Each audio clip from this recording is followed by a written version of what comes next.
Miss হবে না আপনার পছন্দের টিভি শো। দেখুন জি5 অ্যাপে একদম ফ্রি।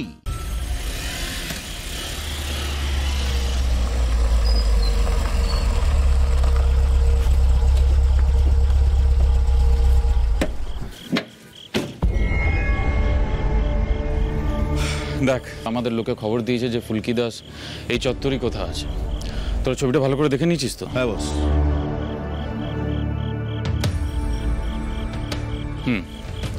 যদি মেয়েটাকে খুঁজে পাস তাহলে ওকে অজ্ঞান করে গাড়িতে তুলবি। ঠিক আছে। আর হ্যাঁ, মেয়েটার কোনো ক্ষতি করবি না, বুঝে গেছিস? আমি এই চত্বরেই আছি। ঠিক আছে, বুঝে গেছিস? যা, কাজে লেগে পড়, কাজে লেগে পড়।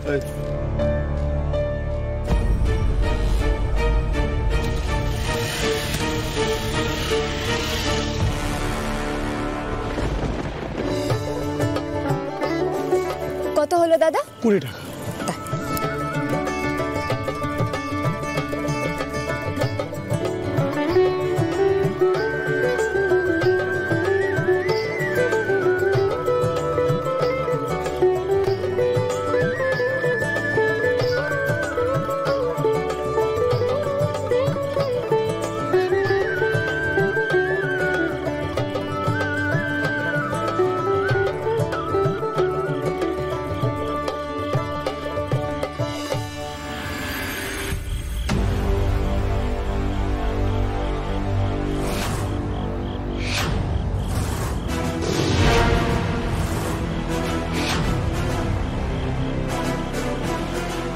কে তোমরা?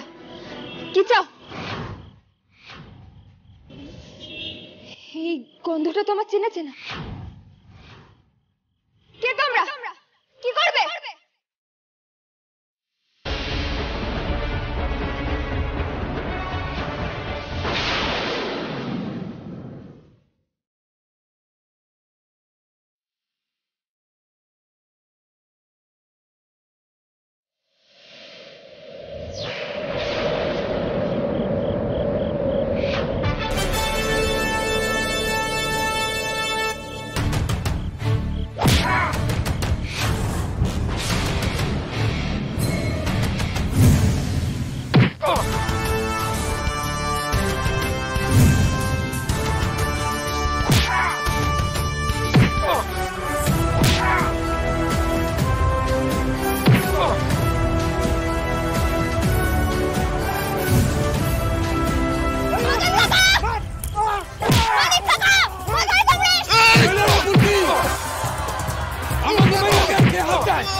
নামুন তাড়াতাড়ি, চল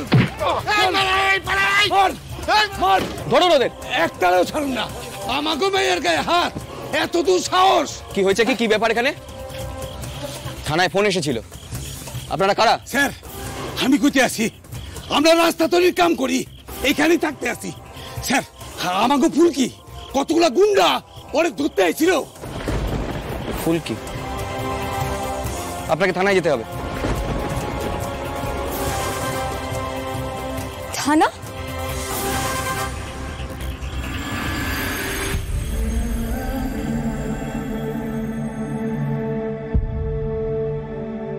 শোনো, এখানে একটু শান্ত হয়ে বসো।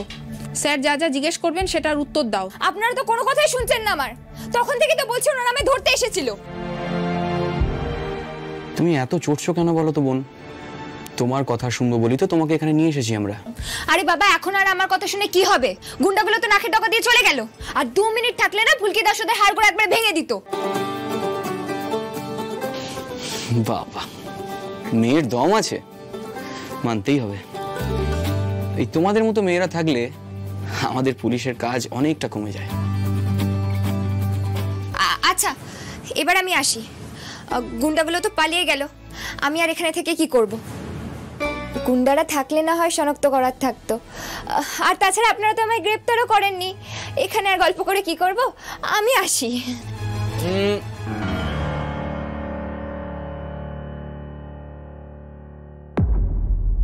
এটা কি হচ্ছে স্যার? বসো। ঘন্টি বসো, জল খাও একটু। মিস রয়, ইয়েস স্যার। ওনাকে একটু জল খাওয়ান।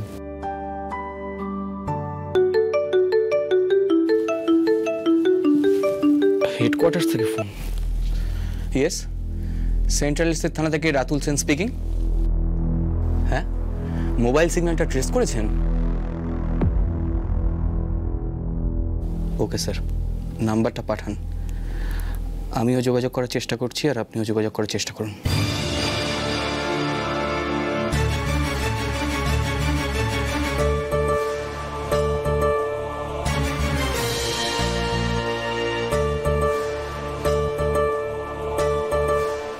বলছি বোন, এবার দুটো সুখ দুঃখের কথা বলি। দেখো, আমি তো তোমাকে বোন বলেছি, তুমি আমাকে স্যারটার বলো না, দাদা বলতে পারো। ব্যাস, দাদা বোনের সম্পর্কটা তৈরি হয়ে গেল। এবার তুমি আমাকে একটা কথা বলো তো, পল্লব রায়চৌধুরী আর রোহিত রায়চৌধুরী, এই দুজন ব্যক্তিকে তুমি চেনো?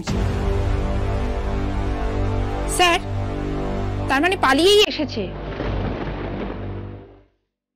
ওই মারামারির জায়গায় চেহারাটা দেখেই আমার কেমন সন্দেহ হয়েছিল। না না, পালাইনি দাদা, আমি চলে এসেছি, ইচ্ছে করে চলে এসেছি স্যারের মঙ্গলের জন্য।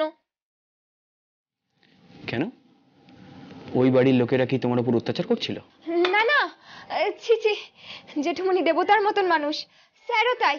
অত্যাচার কি হবে, আমি বরং ওদের কাছাকাছি থেকে অত্যাচার করছিলাম।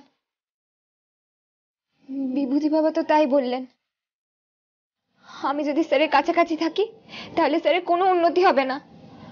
আমার ভাগ্যটা খারাপ কিনা। এই দাঁড়াও দাঁড়াও দাঁড়াও, এর মধ্যে থেকে আবার বিভূতি বাবা কোথা থেকে এলো? মানে তিনি কে? উমা দাদা, বাবাকে চেনেন না? অবশ্য কি করে বা চিনবেন, উনি আমাদের ওখানে থাকেন, অনেক ভক্ত ওনার। একবার ফোনটা নেব, ওনার ছবি দেখাতাম। ওকে। বাবাজি কাউকে ওনার ছবি তুলতে দেন না, পিয়াল দাদা লুকিয়ে ছবিটা তুলেছিল, তাই দেখাতে পারছি।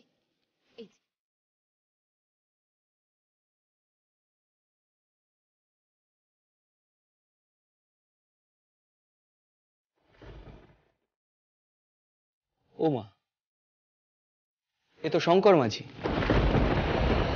শুনেছিলাম জোচ্চুরি ছেড়ে বাবাজি হয়ে বসেছে, কিন্তু তোমাকে যা বলেছে তাতে মনে হচ্ছে ও আবার ওর পুরনো ব্যবসায় ফিরে গেছে। মিস রয়, ওই বিভূতি বাবার আশ্রমটা কোথায়, একটু খোঁজ খবর লাগান তো। ওই ভগবানপুরে নাকি একবার শুনেছিলাম। যান, আপনি গিয়ে একবার খবর নিন। Yes sir. মানে উনি আসল বিভূতি বাবা নন? আসলে, কিন্তু এক সময় মস্ত বড় ফেরেববাজ ছিল, লোক ঠকানোর ব্যবসা করত।